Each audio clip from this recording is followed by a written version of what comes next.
Olá pessoal, aqui é o Zé Anésio Raio-X dos Afetos e esse vídeo vai ser mais um do nosso quadro of Colors, onde a gente discute jogos e desenhos animados do ponto de vista da inteligência e da emancipação. A gente vai fazer uma série de 4 vídeos, acredito que a gente vai conseguir fazer só com 4 vídeos, onde a gente vai comentar, digamos assim, o fim de Steven Universe Future. De vez em quando tem uns sons do ambiente aí, vocês não liguem não. Então a gente vai fazer 4 vídeos justamente porque começou a reta final do Steven Universe Future agora na última sexta-feira, no dia 6. Então vão ser 4 sexta-feiras com lançamento de episódio. Foram 2, depois vão mais 2, mais 2. E os 4 últimos vão ser na quarta sexta-feira.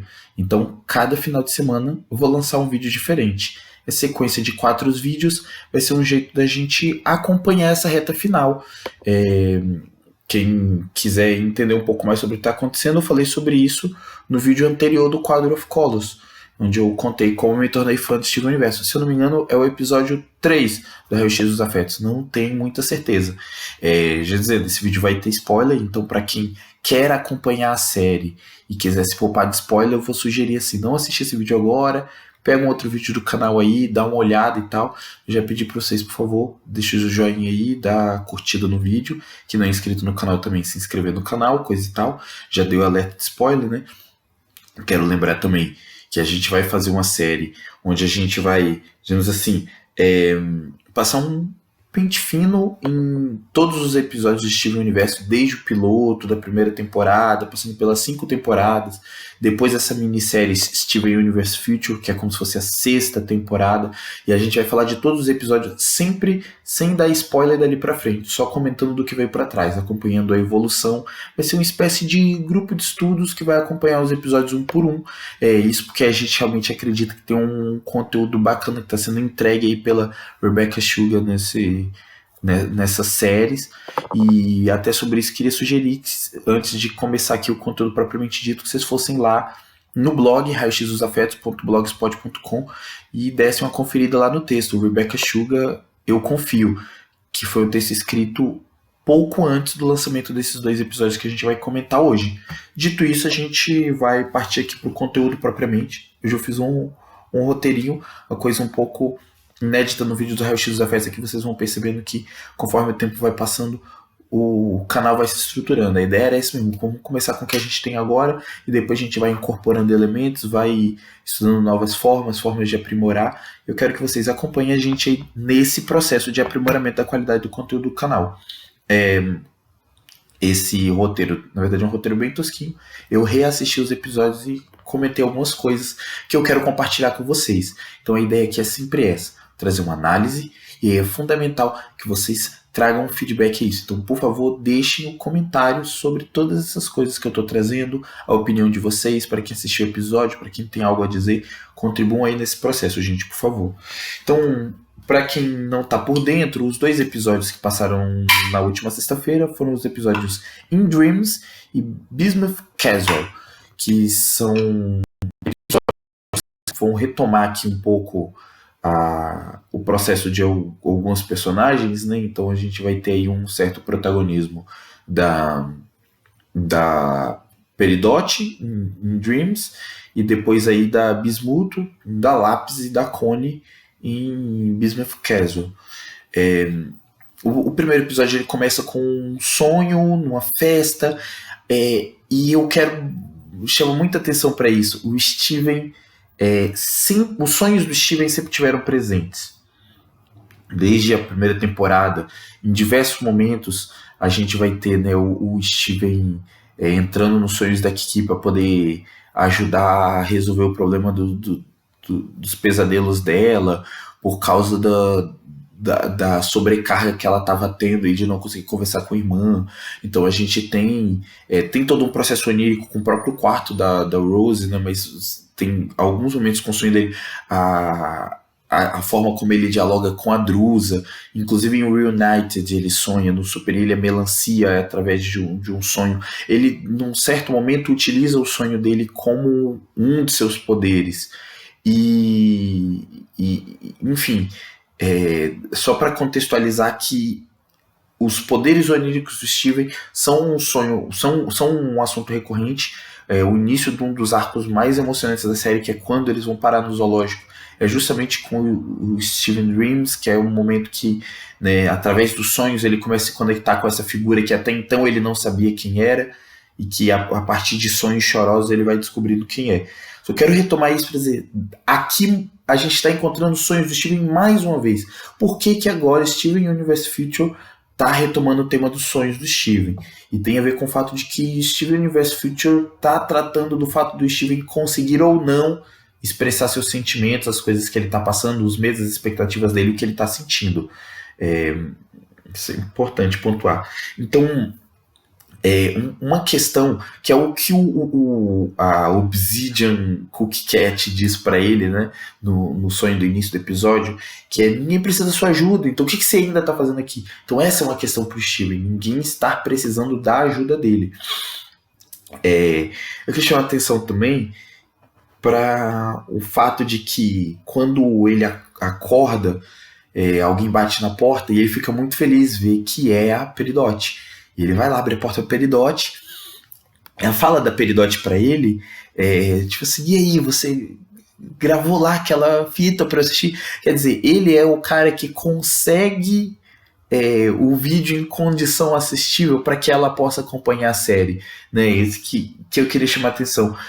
Que nem o pessoal lá do blog que legenda os vídeos de Steven Universo, pra gente que quer ver o episódio mas não consegue ver sem a legenda, a gente depende de alguém que cumpra esse papel que o Steven cumpriu pra Peridot. Quero inclusive agradecer a galera que na mesma noite, já na madrugada, foi possível assistir o episódio. A gente infelizmente não tem um acesso democratizado à informação, a conhecimento, aos materiais, às produções artísticas.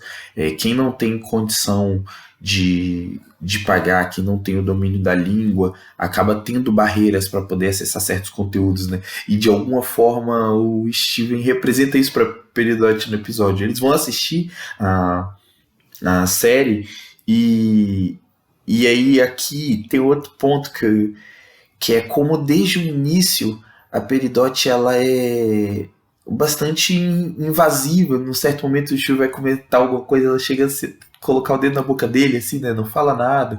Como ela pede coisas a ele, coloca ele na... Isso é um pouco do perfil da Peridot, né? Desde a aparição dela como vilão lá na primeira temporada. Na primeira temporada ela já era uma pessoa que dava ordens, então esse perfil dela de uma certa superioridade, de mandar, de dar tarefa para os outros, tem a ver também com o modo como ela enxerga o mundo. Então existem funções a serem cumpridas, cada um ocupa o seu papel. Ela ainda tem resquícios dessa personalidade que foi construída desde que ela emergiu, né? E ela tá em processo. Eu quero chamar a atenção para isso, porque a gente vê no final do episódio, nossa, a Peridot foi super fofinha, mas antes dela ser fofinha, ela é bastante invasiva. E o modo como o Steven reage às invasividades da Peridot é que coloca ele naquela situação, naquele sofrimento ali com as propostas de mudança no roteiro da série. E ele, acho que estava querendo fazer junto, obviamente, mas de certa forma ele vai cedendo para agradar ela, né? Um outro elemento que queria trazer também é quando eles falam eles ficam decepcionados com o reboot da série, né? E eu fiz aqui dois paralelos. Eu vi inclusive na live da Ingrid do canal Indignada, ela fala sobre isso, né? Tá falando da gente, das pessoas que falaram que os episódios de Steven Universe Features são todos fillers e tal, que não tem ação, e que de alguma forma os argumentos que eles estão apresentando ali são os mesmos que as pessoas estão falando sobre Steven Universe Future. Mas eu vi um outro paralelo também, inclusive quando eles falam esse Rodrigo, esse personagem que nem existia no original, eu lembrei do Rebuild of Evangelion. Pra quem conhece, tem a série Neon Genesis Evangelion, e aí depois, recentemente já há alguns anos, né, começaram a ser lançados uma quadrilogia ou a tetralogia de filmes Rebuild of Evangelion. O último filme tá para ser lançado agora em 2020, que meio que reconta a história de Evangelion, de certo momento coisas que estão indo muito parecidas, coisas diferentes começam a aparecer. E tem uma galera que questiona, né? Ah, não, inventaram lá uns personagens que não tem nada a ver. E eu volto muito pro que aconteceu no final da primeira série, lá em 95 para 96, tem a série Neon Genesis Evangelion. E a galera ficou insatisfeita com o final e apedrejou o estúdio, mandou carta com ameaça de morte pro Hideaki Anno, que é o criador do Evangelion. E depois, quando eles fazem o filme The End of Evangelion, em 97, o filme, de certa forma, ele mostra inclusive cenas do estúdio pichado, das cartas de ameaça, e eles dão um fim mais ácido para The End of Evangelion. Eles contam o que tinham contado no final da série, só que do lado de fora da cabeça do personagem principal, né, que é o Shinji. Então, eu queria chamar a atenção para isso aqui, que eu não vejo apenas uma analogia ao modo como nós nos comportamos com o Steven Universe Future, mas com séries em geral em que o resultado entregado é diferente do que a gente espera e que a gente gera uma expectativa em torno disso. Mas eu achei também que tem um outro lado muito interessante e poético. Acho que aqui a Rebecca e a Queer Universe, eu não sei falar isso, estão fazendo uma homenagem à galera que faz os chamados AUs. Eu não sei nem como pronuncia, né? Mas os universos alternativos, as histórias paralelas, porque de alguma forma é isso que a Peridot e o Steven vão fazer. E é legal que o que seria um problema, quer dizer, o Steven tá tendo sonho e de repente o sonho dele aparece lá na televisão. Eles contornam e transformam isso na matéria-prima de um trabalho, de uma produção. Lembrar que o período da Lápis da Peridot no celeiro, elas desenvolvem um senso estético, de produção estética muito grande. E claro, além da produção tem a fruição. Então o modo como ela, Peridot, se relaciona com os produtos de televisão, com os conteúdos, essa que se torna a série preferida dela, que ajuda ela a elaborar os processos dela, ela própria fala isso, né? Como que isso acaba se tornando um processo produtivo, porque, né, a Peridot é a pessoa que curte produzir mops, que curte produzir música, enfim, uma artista contemporânea. A Peridot e a Lápis são artistas contemporâneas na série, né? Além dela ser, enfim, agricultora, ela também é uma artista contemporânea. Então, assim, é uma pane do Steven, um problema que ele tá tendo com o poder dele e que é transformado em arte. Eu acho que tem uma poética nisso aí. E aí, acho legal que eles colocam esse personagem que a gente, quando viu os spoilers, né, ficou achando que era mais uma crise do Steven com idade, que ele ia ficar adulto novamente naquela mudança lá mas na verdade era um personagem que eles criaram para ele através dos sonhos lá participar da série. E aqui a gente vê um outro paralelo que eu queria trazer, assim. A gente vê que o Stefan, que é o personagem do Steven no reboot do reboot que eles fazem, ele entra a princípio para ser um grande amigo e depois, por conta da doideira lá, do modo como a Peridot enxerga que a série ia ficar mais interessante, e ela vai propor que ele seja o amigo traíra, né? Talarico, pra falar de um funk que tá bombando aí no momento, para que ele fure o olho do Rodrigo, né? E o Steven fica contrariado e no final das contas aceita. O que eu quero chamar a atenção é que aqui a gente tem uma invasividade da Peridot, como eu falei, e o Steven cedendo, topando, sendo passivo diante disso e no final das contas, se deixando controlar por essas vontades da Peridot. Isso incomoda ele, mas ele silencia isso. Então, de alguma forma, essa verdade quer aparecer. E vejam bem, a gente está vendo isso desde o início de Steven Universe Future. Alguma coisa no Steven que quer emergir e que o Steven sequer sabe o que é. Então é uma verdade que quer emergir, em alguns momentos um desconhecimento dessa verdade. Mas mesmo quando é algo que o Steven está ciente de que está incomodando ele, ele silencia. Aquele episódio lá da primeira série, em que o Steven e a Connie entram no quarto da mãe dele, mostra um pouco isso, né? Ele já tinha esse perfil de prender, de guardar para ele a verdade, de não querer contar para as pessoas com medo de desagradar, de magoar as pessoas. Aqui ele faz isso com a Peridot. Mas eu acho que aqui tem duas camadas de coisas para serem reveladas. Eu acho não, se a gente assistir o episódio, a gente vai ver nitidamente que se trata disso. Uma coisa eu não quero fazer esse papel do cara que vai sacanear o amigo. Para ele isso não faz sentido, para ele isso não combina. Então ele não quer atuar nesse papel, né? Uma vontade de não atuação, ou uma não vontade de atuação dentro desse papel, que pode representar aqui os papéis sociais, uma leitura psicológica da coisa.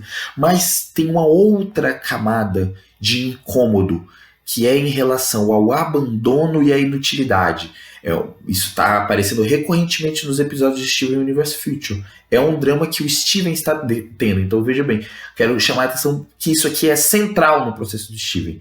Ele se sente abandonado, ele tem medo de ser abandonado, de que as pessoas o larguem, como foi o caso, né, com a ida do Lars para o espaço. Tipo, meu Deus do céu, você vai embora, eu vou ficar aqui. Ele tá com medo de que os amigos deixem ele para trás. E isso tem a ver com o sentimento de inutilidade. Agora que não tem mais um mundo para salvar, para que eu sirvo? Então ele construiu o sentido da existência dele em torno disso, e é com isso que ele tem que lidar. E aqui, nas várias vezes que ele sonha para eles irem editando os vídeos que a Peridot vai gravando em VHS, na última vez justamente que acontece o sonho dentro do sonho. Aqui eu quero fazer a referência a Single Pale Rose, porque por mais que não seja exatamente sonho, mas tem uma linguagem onírica, quando o Steven entra na pérola da pérola e ele vai entrando em camadas cada vez mais profundas para se aproximar da verdade. Quero fazer uma referência aqui de leitura.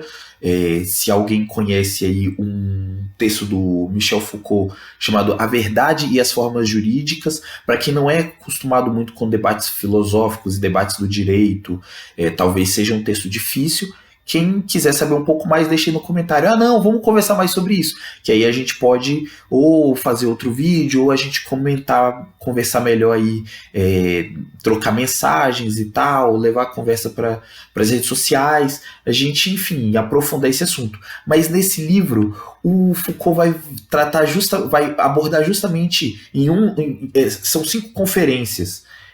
E numa dessas conferências ele vai falar justamente sobre o Édipo Rei do Sófocles e como a verdade ali é construída sempre com 2 lados. Aqui é preciso que o Steven sonhe e dentro do sonho ele sonhe de novo para que ele consiga revelar essa verdade mais profunda sobre o que ele está sentindo. Por exemplo, de certa forma, esse segredo escondido dentro do Steven aparece através do Cat Steven nos episódios anteriores, no Prickly-Pé, não sei nem como é que fala isso. Essa questão aparece. Então eu quero chamar a atenção para que há uma verdade querendo ser dita através do Steven. E ela tem a ver com o medo de ser abandonado e com a sensação de inutilidade a partir o que acontece depois do Felizes para Sempre. Como a Ingrid bem falou no vídeo dela lá, né? E aí, assim, eu quero, antes de passar pro próximo episódio, antes de comentar o Bismuth Castle, eu quero falar algumas coisas sobre isso aqui. Eu vou fazer um vídeo até o final de Steven Universe Future, tá difícil falar. Até o final da série eu vou fazer um vídeo em que eu vou fazer um diagnóstico psicológico do Steven. A ideia é fazer um quadro onde eu vou ser o psicólogo de vários famosos do mundo real ou da ficção, e eu vou, a partir de alguns referenciais teóricos, pegar a realidade dessas pessoas como se eu estivesse escutando numa terapia e estivesse apresentando para outros colegas de profissão o caso clínico, E o vídeo de estreia desse quadro vai ser, apesar dele não ser especificamente um vídeo do quadro do quadro Off Colors, essa série vai começar com a análise do Steven, justamente porque o Steven tá precisando de psicólogo. A galera tá aí, né, fazendo até vaquinha para poder pagar a terapia pro Steven, e eu não tô cobrando nada não, eu tô fazendo de graça. Vou fazer, enfim, nas próximas semanas aí o vídeo vai ser lançado. Quem quiser acompanhar, obviamente, ficar sabendo e ainda não está inscrito no canal, precisa ir lá, se inscrever e ativar o sininho. Depois você se inscreve e aparecem 3 opções de notificações, todas personalizadas. Você tem que ir no todas, que aí toda vez que tiver um vídeo você vai receber a notificação. É importante ativar o sininho, e quem não ativa o sininho, que não escolhe todas, às vezes não fica sabendo.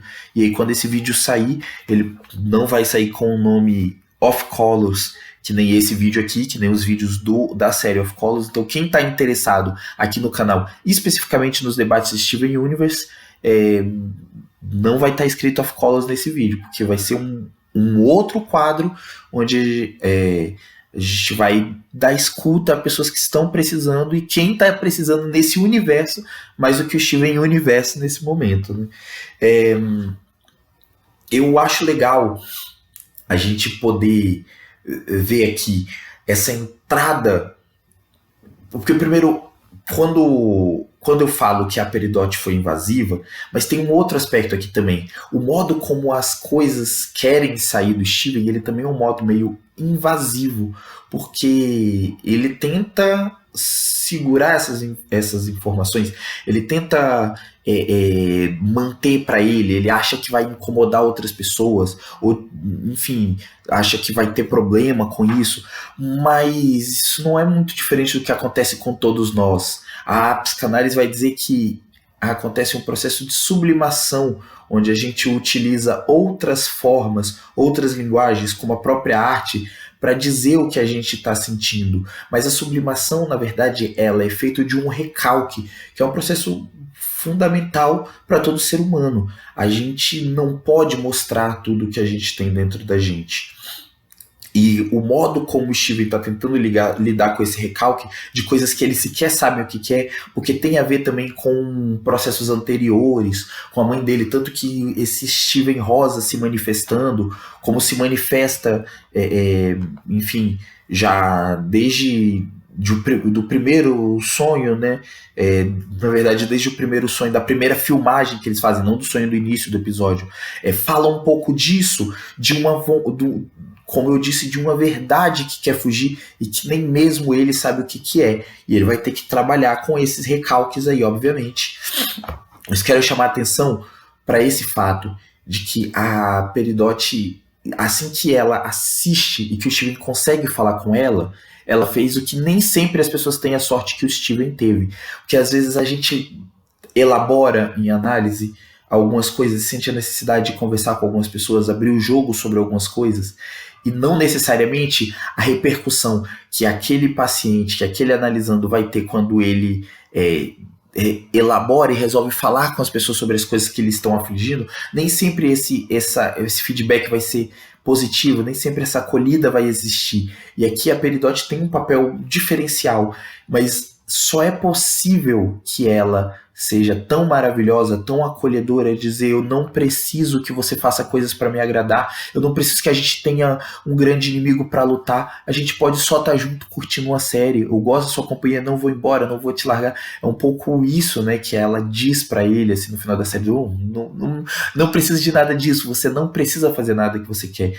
Isso só acontece porque num primeiro momento ela exige demais dele, ela é invasiva com ele, e o Steven já é uma pessoa que se doa muito. Então, aproveitar aqui, né, o diploma de bacharel em psicologia que eu tenho para poder já trazer umas contribuições do aspecto psicológico do que tem acontecido nesses episódios da série final. Os próximos episódios provavelmente vão caminhar por aí, porque são temas muito psicológicos que Steven Universe Future está tratando.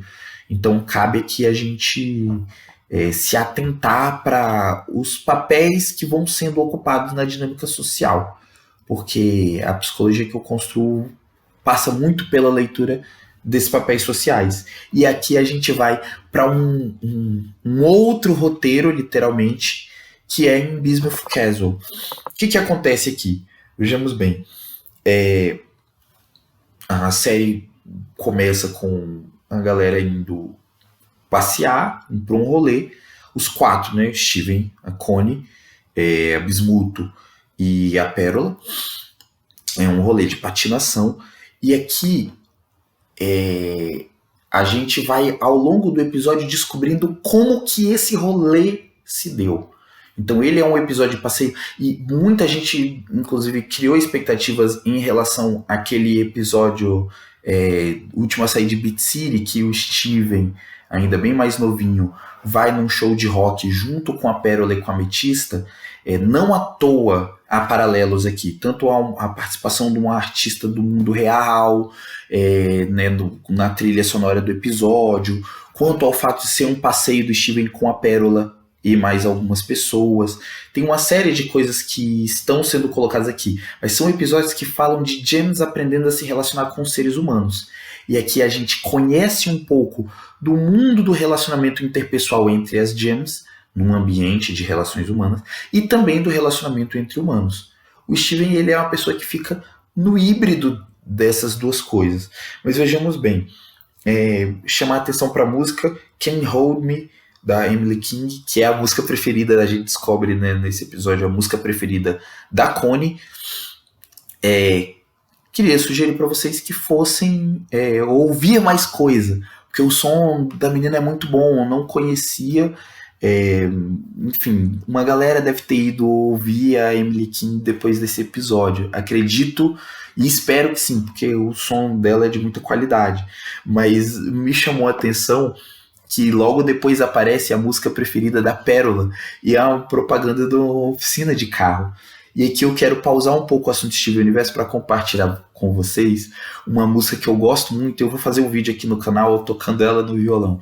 É a propaganda de Supermercados Perim, lá do Espírito Santo, que é uma composição de antiguíssima de um compositor capixaba chamado Carlos Papel. Muitos compositores da música capixaba fizeram jingles para a Rádio Capixaba também.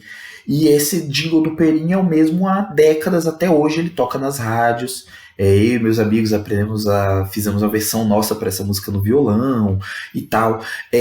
Eu gosto da obra do Carlos Papel, mas aí no meio da trilha sonora dele, vamos dizer assim, das músicas dos discos dele, tem uma música lá dele que eu gosto, que é uma música de propaganda, vamos dizer assim. Eu me senti muito identificado com a Pérola, mas isso fala um pouco também, né, da maluquice dessa personagem que não entende tanto o mundo humano, que dá papel higiênico de presente para os humanos na tentativa de interagir. E de alguma forma isso parece estar dando certo, né? Porque ela faz isso com autoconfiança muito grande.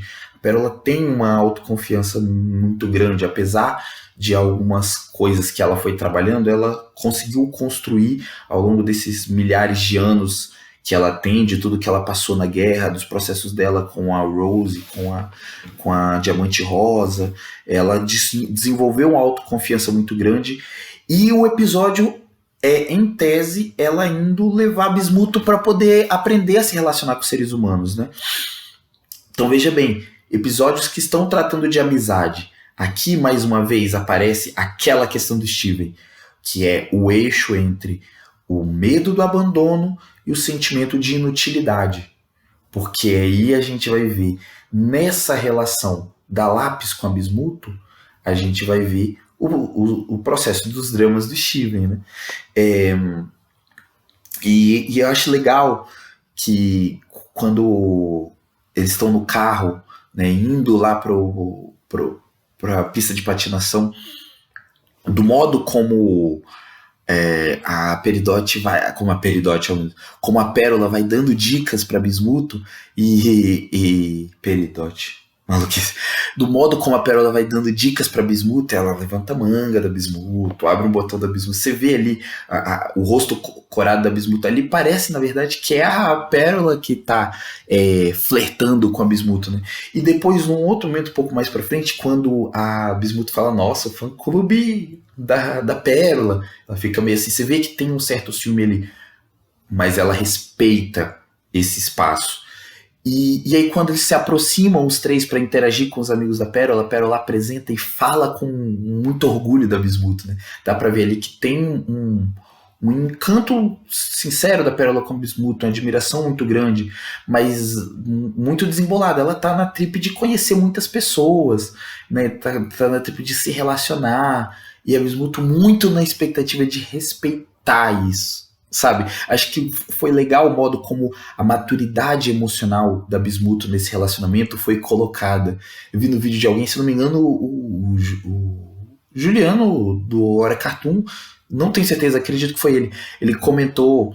Eu vou deixar aqui tanto o vídeo da Ingrid quanto do Juliano, eu vou deixar os links nos comentários. Nos comentários não, na descrição, né? E ele comenta isso, nossa, imagina o que é você passar 6.000 anos tendo crush numa pessoa e mantendo isso em silêncio. E eu vou comentar um pouco sobre esse silêncio daqui a pouco, né? Porque é um ápice da conversa ali entre a Bismuth e o Steven. E aí, eu queria comentar, antes de chegar nisso, como quando o Steven diz que ele perdeu muitas coisas humanas. Gente, boa parte dos processos que o Steven está passando tem a ver com o drama que muitos heróis vivem. Quem já ouviu falar sobre o arquétipo do herói pode pesquisar um pouco mais sobre o assunto. A gente encontra muito na mitologia. Aquele menino que escreve o livro O Poder dos Mitos, eu esqueci o nome dele aqui, vou deixar também nos comentários. Eu esqueci o nome dele agora, ele é estudioso dos mitos, e ele fala sobre o arquétipo do herói. O Jung também na psicologia vai falar, né, na teoria dele na psicologia, vai falar sobre os arquétipos, vai trazer o arquétipo do herói. Na verdade, a jornada do herói, que é uma sucessão de arquétipos pelos quais um herói passa. Mais uma vez, se vocês quiserem que eu fale mais sobre isso, deixa aí nos comentários que a gente faz um vídeo especificamente sobre isso, se houver um interesse, se a galera que está assistindo quiser saber um pouco mais sobre o assunto.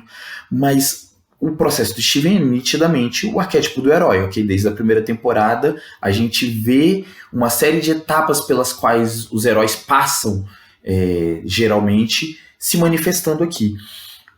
E aqui tem um elemento importante do processo do Steven, que é muito comum em muitos protagonistas, que é o que ele perde para passar por aquele mundo fantástico. A gente vê isso no caso do Harry Potter, né? A vida de humano normal que ele deixa de ter para passar por tudo aquilo que a gente vê ele passando ao longo dos livros, ao longo dos filmes.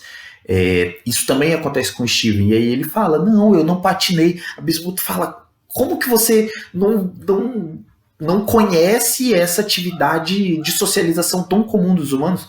Lá nos Estados Unidos, obviamente, né, onde é frio, aqui pra gente talvez não seja tão comum assim, apesar de ter quem patine no Brasil, mas não é uma coisa tão comum a gente patinar no gelo e tal.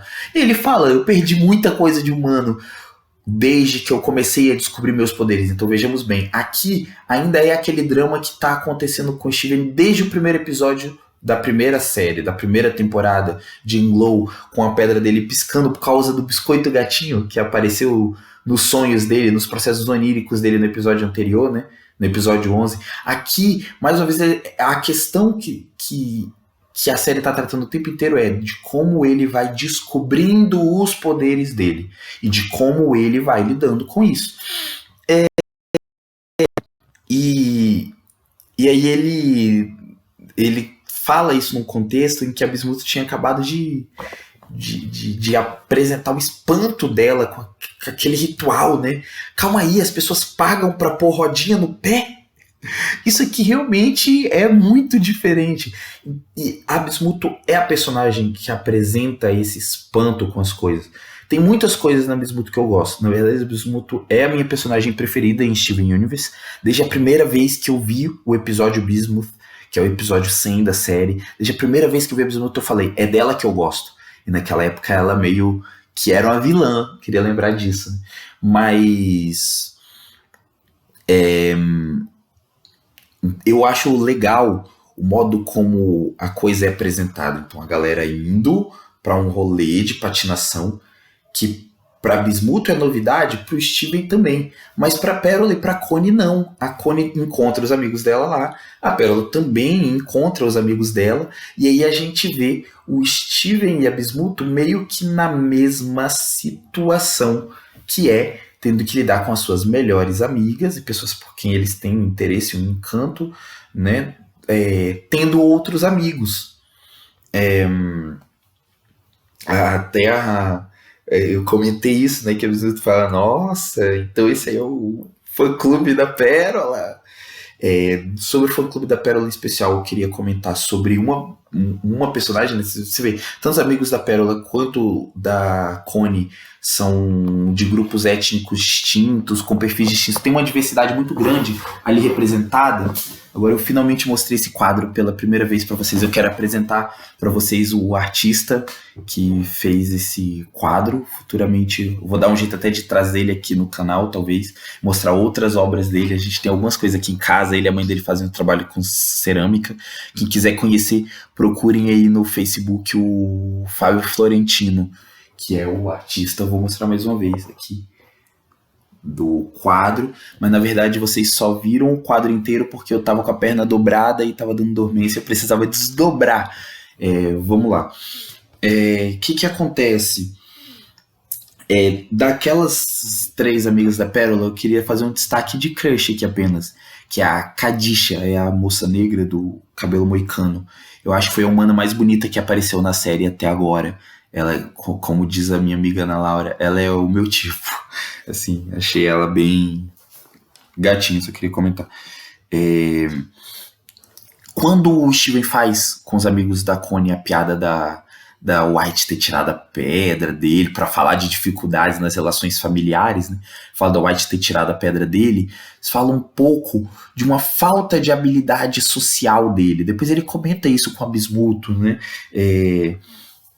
Que ele, enfim, ou ele mesmo comenta antes, não lembro, mas ele fala sobre como era mais fácil fazer amizade com gems inimigas e que ele não consegue fazer amizade com humanos. Ele até um momento lá fala com a Bismuth que a amizade dele com o pai dele, com a Connie, ele só consegue se dar bem com a Connie quando não tem ninguém por perto, e no caso do pai dele pai dele, mas isso não é verdade, isso aí é fake news, porque o Steven é amigo de todo mundo na cidade, ele tem muitos amigos na cidade, tanto que os amigos dele, inclusive, quase foram abduzidos uma vez, né, no início da 5ª temporada, justamente porque a maneira dele tem muitas amizades. Claro, eu acho que a gente pode falar, como ele, por ser um menino estranho, ele tem um modo estranho de estabelecer essas amizades. E as pessoas acabam meio que acolhendo, aceitando ele, porque ele meio que chega, quer ser amigo de todo mundo.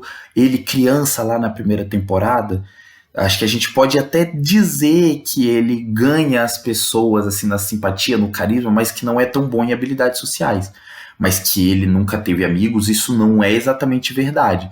Mas chamar a atenção aqui para o fato de que então é apresentada essa faceta do Steven, a pessoa que não sabe muito bem se comunicar, se relacionar com os humanos, estabelecer vínculos de amizade com os humanos, né?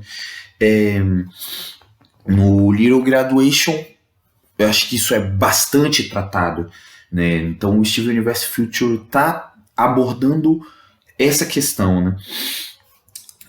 Uma coisa que eu achei sensacional é que, assim, o modo como a Pérola sugere para Bismuth, né? Acho que vocês deviam fazer uma coisa aí que é trocar números, você devia fazer com a galera aí, é bem bom. Quer dizer, ela entrou numa trip de os humanos trocam número e você...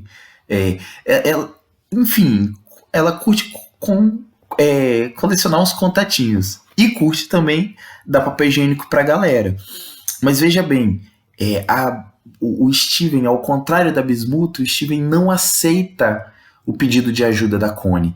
Então, mais uma vez, aquele movimento que com frequência ele faz na intenção de dar espaço para os outros e de não ser invasivo, ele não só negar ajuda quando ele precisa de ajuda, mas de não falar abertamente do que ele tá sentindo, do que ele tá precisando. Esse é o drama, né, que ele meio que enfrentou nesse episódio, de uma forma muito triunfal. Acho que é legal, assim, que como o papel da Bismuth incentivando ele, tipo, cara, ela chega a dar um soco na mesa, desde quando isso tá acontecendo?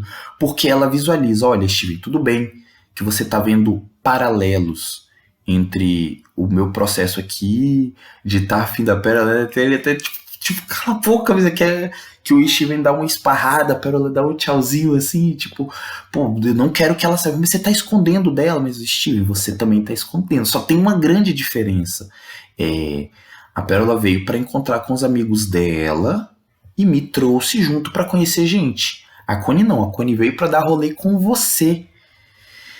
Eu acho que aqui a gente vai ter tanto uma criação de expectativa, e a gente sabe que nos próximos 2 episódios já vai ter um rolê com a Garnet, que a Ruby e a Safira vão sair de rolê desfundidas. Então, essa coisa vai levar ao pedido de casamento, que a gente já teve spoiler sobre isso aí. Eu acho que esse episódio, ele foi um episódio fundamental para construir o contexto, que a gente vai ver ainda como vai ser desse pedido de casamento. Mas o fato é, apesar de ser um empurrãozinho pro Steven ir pra uma tragédia, aqui foi muito interessante, que ele conseguiu conversar com a Connie. Eu acho que ele precisa confiar mais na Connie, confiar mais nas pessoas, como ele podia ter confiado mais na Peridot também, né? Então ele vai e conta a cena dele caindo de cara no chão, que é épica, assim. Mas eu acho legal que a Connie, ela é extremamente compreensiva. E, cara, não precisa ter vergonha. Inclusive, eu já sei o que a gente pode fazer. Não sei se todo mundo reparou, mas a música que toca quando o Steven cai no chão é a mesma que tá tocando quando eles vão dançar na boate de Stivone lá no episódio da primeira vez que eles se fundem, que também é um baile em que o Sour Cream tá de DJ. Então é uma música antiga do repertório dele, que há 2 anos ele já toca, e que ele coloca pra tocar ali. Quem não tinha reparado isso, vai lá dar uma escutada, vocês vão ver. Essa música que é aquela música que tá tocando na boate pouco antes deles terem aquela bad lá com o Kevin e tal, quando eles entram pra curtir a boate, né? Lá na primeira temporada, né? Primeira aparição da Stivone ainda na primeira temporada. E a apresentação da música, a apresentação da Stivone, uma cena muito bonita, assim, para os desenhos animados, né, uma cena infantil. Aquela cena da dança com a música, pela letra da música, por toda a mensagem muito bonita. De vez em quando eu tô indo lá no YouTube para rever aquela cena. E por fim, eu acho que, assim, Stivone. O vídeo já tá dando mais de 40 minutos, mas para falar de 2 episódios, assim, não tinha como não fazer algo muito longo, né? O que a Stivone representa nesse episódio? Representa, obviamente, a amizade entre eles, né? Você vê a Stivone se abraçando. Na verdade, as cenas da série em que as fusões têm orgulho de estarem fundidas, que elas se abraçam, acontecem em alguns momentos. O casamento da Garnet tinha um momento disso, né? Enfim, a própria Stivone em outros momentos tem essa coisa do prazer de estar sendo ela fundida, a felicidade delas estarem ali lá na primeira aparição da Stivone, na primeira temporada. Enfim,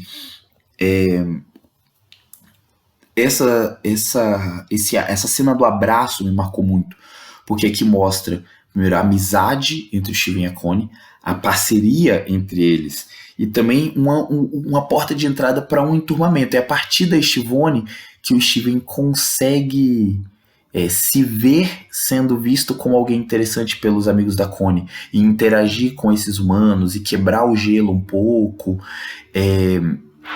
Mas eu acho que é preciso chamar a atenção para um detalhe, assim, mas que para mim, voltem lá na cena, vocês vão ver isso, chama a atenção. Quando ela se funde e entra na pista, ela para em pé e quase se desequilibra e cai e consegue patinar. Ali é meio que o saber patinar da Connie e o não saber patinar do Steven se expressando juntos. O modo como a série vai mostrando isso, como os desenhistas, roteiristas, animadores, como a Rebecca, a Cree Universe apresentam a Estivone como alguém que ao mesmo tempo sabe e não sabe patinar, que é alguém que não sabe, que tem o receio, que tem a insegurança que o Steven estava demonstrando antes da fusão, mas ao mesmo tempo tem a confiança da Connie.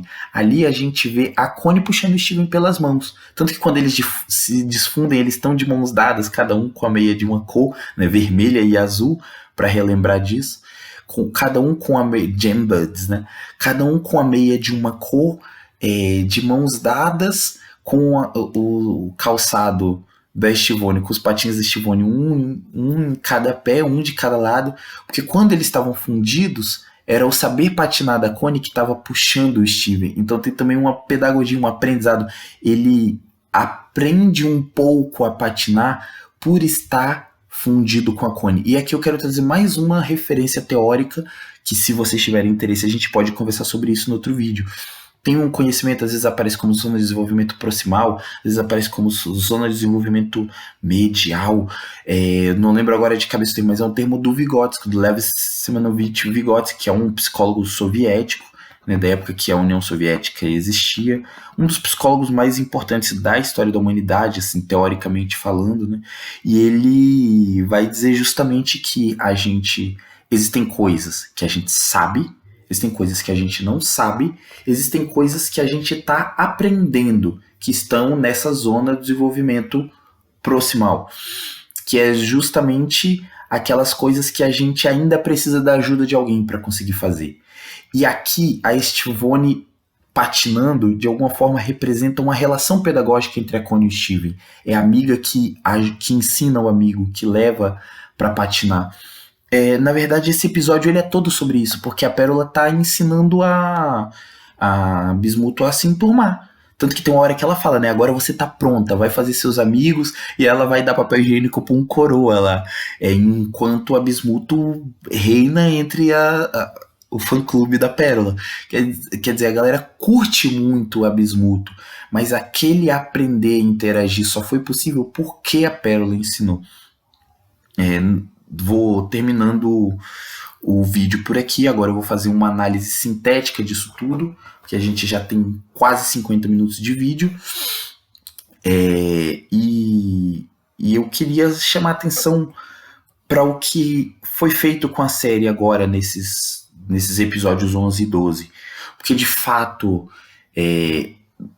o modo como os temas foram apresentados, todos os vilões da abertura, os possíveis vilões, foram praticamente queimados em um episódio só. Então, a Bluebird, ela apareceu e meio que foi resolvida, apesar de ter ficado em aberto no episódio. Do mesmo jeito, né, como aconteceu também com o Steven Cacto, que resolveu, mas ficou em aberto porque o Steven Cacto fugiu. No caso das duas lápis, uma meteu o pé e a outra foi para a escola. Isso acontece com a Jasper. Então a gente tem aqui em alguns episódios esses fios em aberto, mas tem um crescente de um incômodo do Steven com algo que quer sair. E nesses 2 episódios, mais uma vez, o Steven precisa colocar algo para fora, para falar com alguém do que ele tá sentindo. E a galera caiu de pau, né, falando, cara, muito chato, coisa e tal. Como se o Steven não tivesse feito tudo o que ele fez, as coisas incríveis que ele fez para salvar o universo. Mas um herói que não tem mais um mundo para salvar, perde o valor.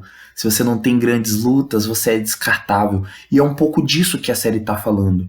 De quando sugam tudo que você tem a oferecer e de repente você tem a sensação de que você não é mais útil, que você é descartável, que, enfim, esse é o drama pelo qual o Steven está passando. Eu quero chamar a atenção aqui para um duplo aspecto material da dimensão psicológica dele, porque em nós, seres humanos, onde que se dá a dimensão subjetiva?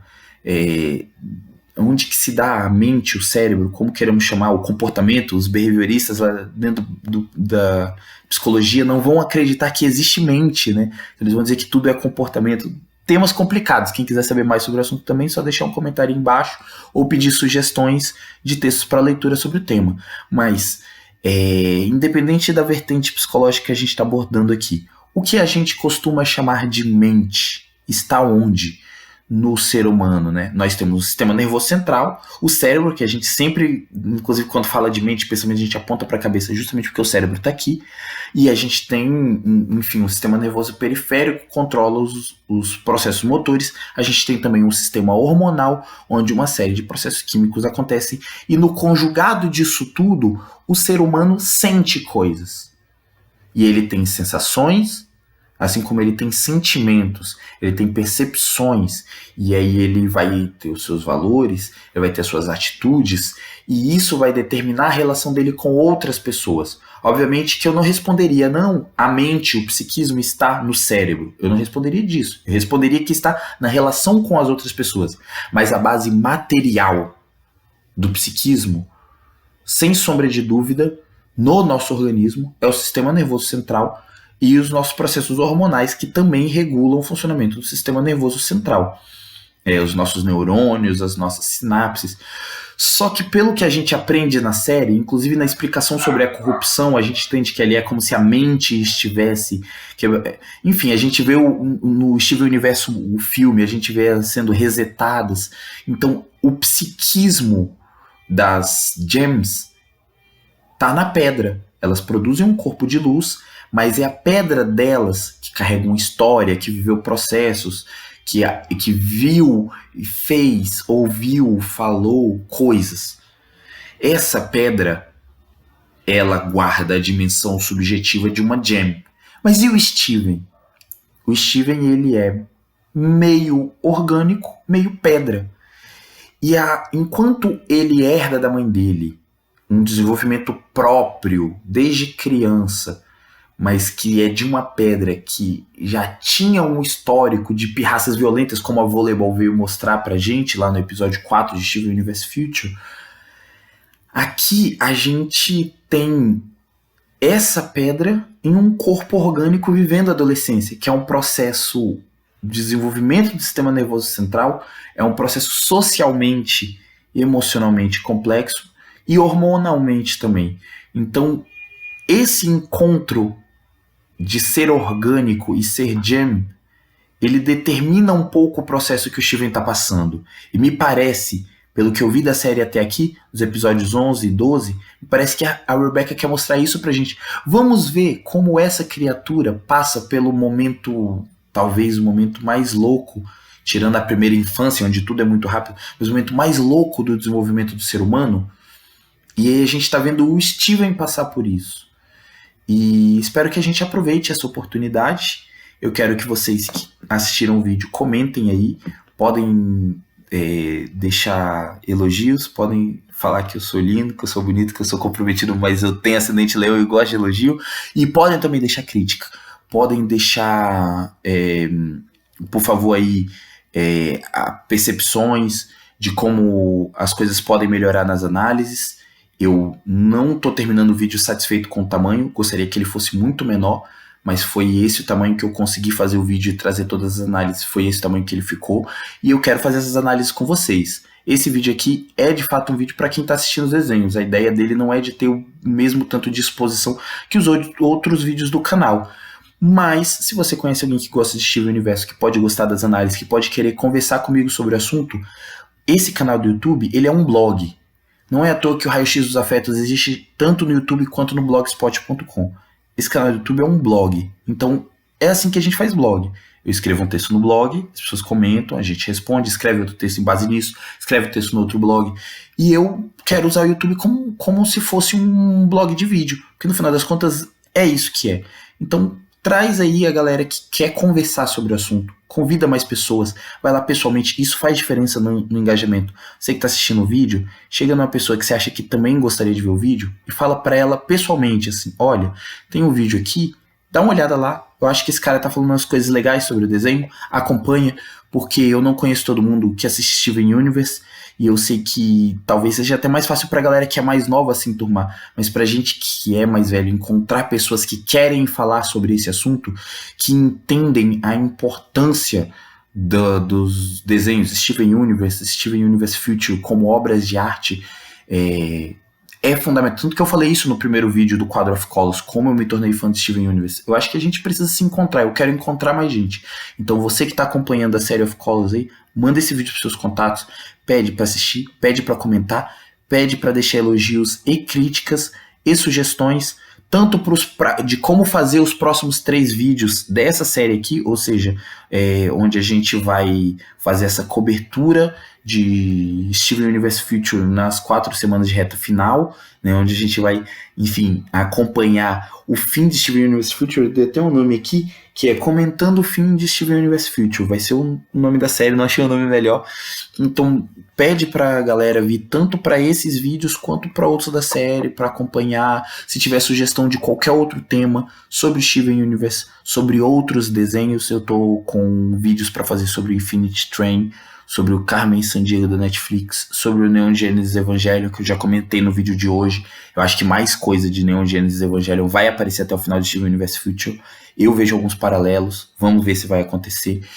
E também sobre jogos, a galera que curte um Pokémon GO, que curte um Ingress e que quer trazer algumas reflexões de estratégia, outros jogos de estratégia como xadrez, como War, o espaço do Quadro of Colors é para isso.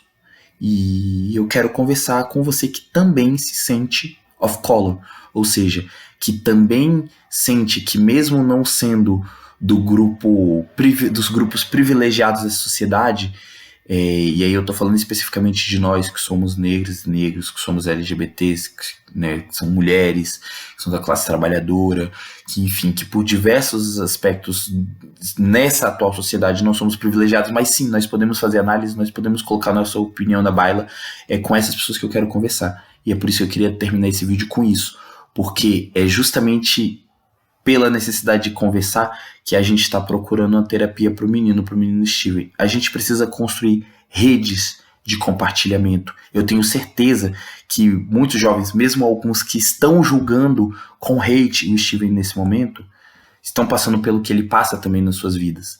E é com essa juventude que a gente precisa conversar. Traz de todas as idades. Traz a galera aí pro canal, por favor. Insisto muito nisso no final desse vídeo para não precisar falar tanto sobre isso no final dos próximos. Eu quero que você comente aí o que você achou dos 2 episódios. Eu particularmente gostei muito dos 2.